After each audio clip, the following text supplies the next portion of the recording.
बौद्ध धर्म के अनुसार 4 आर्य सत्य वे मूलभूत सिद्धांत हैं जो दुख और उसके निवारण के मार्ग को समझाते हैं। ये सत्य महात्मा बुद्ध की पहली शिक्षाएं थीं और बौद्ध दर्शन की नींव माने जाते हैं। ये सत्य जीवन की वास्तविकता को समझने और उससे उत्पन्न होने वाले दुखों से मुक्ति पाने का मार्ग प्रशस्त करते हैं। ये 4 आर्य सत्य हैं। 1 दुख आर्य सत्य। पहला आर्य सत्य बताता है कि जीवन दुख में है। इसका मतलब यह नहीं है कि जीवन में केवल दुख ही दुख है, बल्कि यह है कि जीवन में असंतोष, अपूर्णता और परिवर्तनशीलता के कारण दुख निहित है। जन्म, बुढ़ापा, बीमारी, मृत्यु, प्रियजनों से बिछड़ना, अप्रिय लोगों या परिस्थितियों से मिलना और जो हम चाहते हैं वह न मिलना, ये सभी दुख के ही रूप हैं। उदाहरण, शारीरिक दुख, जब आप बीमार पड़ते हैं, चोट लगती है या बुढ़ापे के कारण शरीर में पीड़ा होती है। मानसिक दुख, जब आप किसी प्रियजन को खो देते हैं, किसी चीज की इच्छा करते हैं और वह नहीं मिलती,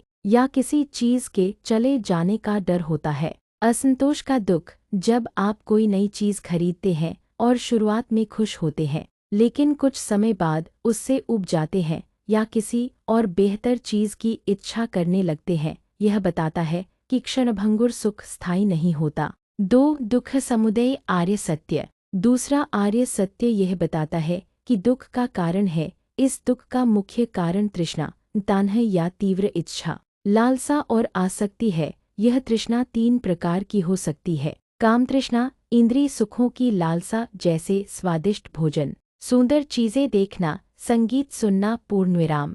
भव तृष्णा, अस्तित्व में बने रहने या फिर से जन्म लेने की लालसा। विभव तृष्णा, अस्तित्व को समाप्त करने या विनाश की लालसा। यह तृष्णा ही हमें संसार के चक्र संस्कारों में बांधे रखती है, क्योंकि हम लगातार कुछ न कुछ पाने या बनने की इच्छा करते रहते हैं। उदाहरण, आप एक नया फोन चाहते हैं, तृष्णा, और जब तक वह नहीं मिलता आप असंतुष्ट रहते हैं। मिलने के बाद भी आप शायद किसी बेहतर मॉडल की इच्छा करने लगे। किसी व्यक्ति के प्रति अत्यधिक आसक्ति, जब वह व्यक्ति आपके साथ नहीं होता या आपकी उम्मीदों पर खरा नहीं उतरता तो आपको दुख होता है। किसी पद या शक्ति की इच्छा करना, इसे पाने के लिए लगातार संघर्ष करना और न मिलने पर हताश होना। 3 दुख निरोध आर्य सत्य। तीसरा आर्य सत्य बताता है कि दुख का निरोध संभव है। यदि दुख का कारण तृष्णा है तो तृष्णा का पूर्णतः त्याग या विनाश करके दुख को समाप्त किया जा सकता है।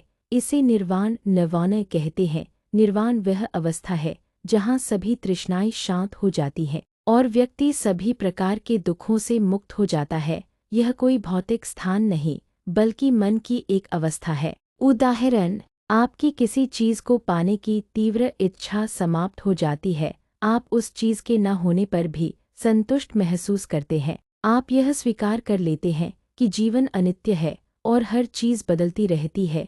इस स्वीकार्यता से आप बदलावों के प्रति अपनी आसक्ति कम कर देते हैं और मानसिक शांति का अनुभव करते हैं। किसी व्यसन से मुक्ति पाना, जब व्यक्ति उस व्यसन के प्रति अपनी इच्छा को पूरी तरह छोड़ देता है तो उससे होने वाले दुखों से भी मुक्त हो जाता है। 4 दुख निरोध गामिनी प्रतिपदा आर्य सत्य। चौथा आर्य सत्य यह बताता है कि दुख के निरोध का मार्ग है। यह मार्ग अष्टांगिक मार्ग, नोबल एटफोल्ड पाथ कहलाता है।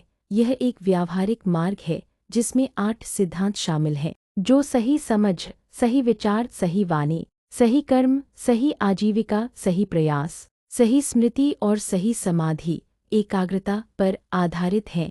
इन 8 अंगों का पालन करके व्यक्ति तृष्णा को नियंत्रित कर सकता है और निर्वाण की ओर बढ़ सकता है। अष्टांगिक मार्ग के 8 अंग: सम्यक दृष्टि, राइट अंडरस्टैंडिंग, 4 आर्य सत्यों को समझना; सम्यक संकल्प, राइट थॉट, अनासक्ति, अहिंसा और करुणा के विचार; सम्यक वाणी, राइट स्पीच, झूठ न बोलना, कठोर शब्द न कहना, निंदा न करना, व्यर्थ की बातें न करना; सम्यक कर्म, राइट एक्शन, हत्या न करना, चोरी न करना, यौन दुराचार न करना; सम्यक आजीविका, राइट लाइवलीहुड, दूसरों को नुकसान न पहुंचाने वाले ढंग से जीविकोपार्जन करना; सम्यक व्यायाम, राइट एफर्ट, बुरे विचारों को रोकना और अच्छे विचारों को विकसित करना। सम्यक स्मृति राइट माइंडफुलनेस शरीर, भावनाओं, मन और धर्मों के प्रति जागरूक रहना। सम्यक समाधि राइट कंसंट्रेशन, मन को एकाग्र करना और ध्यान विकसित करना।